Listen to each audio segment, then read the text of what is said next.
মায়ের রান্নাঘরে সবাইকে স্বাগত। এই গরমে কিছুই ভালো লাগছে না খেতে, তার জন্য পাতলা জিরে বাটা দিয়ে ঝিঙে আলু দিয়ে পোনা মাছের ঝোল করলাম। আমার তো বেশ ভালো লাগে, তোমাদের কেমন লাগে সেটা কিন্তু পুরো ভিডিওটা দেখে তারপরেই কমেন্ট করো। আমি 5 টুকরো মাছ নিয়েছি, পোনা মাছ। ভালো করে নুন হলুদ ভালো করে মাখিয়ে নিলাম। তারপর কিন্তু ফ্রাই প্যানটা আমি তুলে দিয়েছি গ্যাসের ওপরে। ফ্রাই প্যানটা গরম হতেই আমি অল্প তেল দিয়ে নিলাম, আমার পরিমাণ মতন। তেলটা কিন্তু গরম হতে আমি ধীরে ধীরে মাছগুলো দিয়ে দেবো ফ্রাই প্যানের মধ্যে। আমি কিন্তু মাছ ডিপ ফ্রাই করব না, আমি হালকা করেই ভাজবো, কেন বেশ কিছুক্ষণ আমি ঝোলে ফোটাবো, তাতে ঝোলটা অনেক টেস্টি হয় আর খেতেও কিন্তু সুস্বাদু হবে।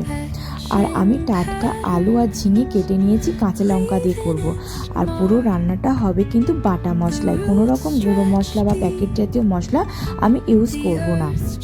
মাছটা কিন্তু এক পিঠ হয়ে গেছে, আমি অপর পিঠটা পাল্টে নেব।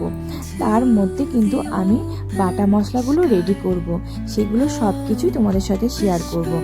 আমি কিন্তু শিলেই বেটে নেব জিরেটা, আর আদাটা আগের দিন আমি বেটে রেখেছিলাম, সেটা কিন্তু তোলা আছে।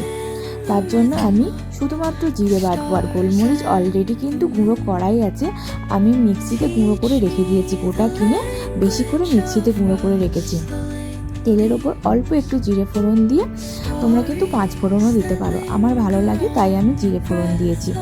দিয়ে ঝিঙে আলু আর কাঁচা লঙ্কাটা আমি তুলে দিয়েছি, দিয়ে এটা হালকা হিটে আমি ভাজতে থাকবো। যতক্ষণ না ঝিঙে থেকে জল অল্প ছেড়ে যায় ততক্ষণ পর্যন্ত কিন্তু আমি ভাজতেই থাকবো। নুন আর হলুদ দিয়ে অল্প একটু ঢেকে দিলেই কিন্তু জলটা ছেড়ে যায়, আর সম পরিমাণ মশলাটাও কিন্তু ঝিঙের মধ্যে ঢুকে যায়। আর সেই ফাঁকে কিন্তু আমি মশলাটাও করে নেব। এটা কিন্তু অল্প একটু নাড়াচাড়া করে ঢেকে দিলেই কিন্তু জলটা বেরিয়ে যাবে। তার মাঝখানে আমি জিরেটা বেটে নিয়েছি, তোমরা যদি পারো জিরে গোলমরিচ একসাথে বেটে নিলে কিন্তু অনেক সুন্দরভাবে কিন্তু ভালো হয়। দেওয়ার ফলে দেখো ঝিঙে থেকে কিন্তু জল বেরিয়ে গেছে, আর আমার মশলাটাও কিন্তু রেডি হয়ে গেছে। আর আমি কিন্তু গোলমরিচটা যেহেতু আমার গুঁড়ো করা আছে, তার জন্য কিন্তু আমি বাটলাম না। আবার যখন আমি কিন্তু মাংস রান্না করি তখন কিন্তু এই গুঁড়ো গোলমরিচটা আমি দিই না, আমি কিন্তু মাংসতে কিন্তু গোলমরিচটা শিলের মধ্যে বেটে দিই। দেখবে শিলে মশলা বাটাটা একটা অন্যরকম টেস্ট হয়, বাটা মশলাটা অনেক সুন্দর খেতে লাগে। আমি একটু চিনিও অ্যাড করে দিলাম, কেননা ঝিঙের সাথে যখন পাতলা করে জিরে বাটাতে ঝোল করি তার সাথে কিন্তু চিনি দিলে অনেক সুন্দর লাগে।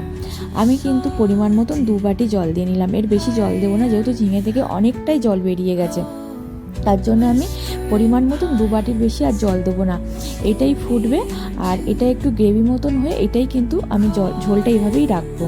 তোমরা যদি ঝোলটা বাড়াতে চাও তোমরা একটু বেশি করে জল দিতে পারো। আর মাছটা আমি দিয়ে বেশ কিছুক্ষণ ফোটাবো, মাছগুলো দিয়ে দিলাম, দিয়ে আমি ফোটাবো। এর মধ্যে আমি একটু গোলমরিচ অ্যাড করে দেবো। তার মধ্যে যদি আমি স্বাদ মতো যদি নুনটা কম লাগে বা বেশি লাগে সেই রকম বুঝে তুমি নুনটা বেশি দেবো। যেহেতু আমি টেস্ট করে দেখলাম নুনটা কম লাগছে, তার জন্য আমি একটু নুনও অ্যাড করে দিলাম।